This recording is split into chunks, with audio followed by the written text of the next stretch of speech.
Mohanavani Telugu podcast వింటున్న శ్రోతలందరికీ హృదయపూర్వక ధన్యవాదాలు.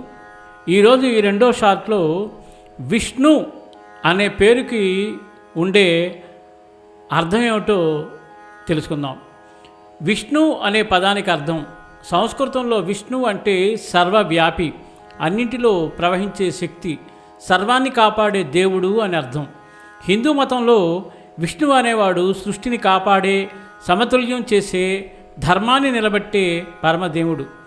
ఆయనకు పాలకుడు, లోకాన్ని సంరక్షించేవాడు, కరుణామయుడు, అందరి రక్షకుడు వంటి అర్థాలు కూడా ఉంటాయి. విష్ణువు దశావతారాలు ద్వారా ప్రపంచాన్ని కాపాడడానికి భూమిపై అవతరించినట్లు విశ్వాసం ఉంది. శ్రీ మహావిష్ణువు లక్ష్మీదేవితో కలిసి ఉన్నాడు. సంక్షిప్తంగా చెప్పాలంటే విష్ణువు సర్వవ్యాపి, కాపాడే దేవుడు, ధర్మాన్ని రక్షించే పరమాత్మ.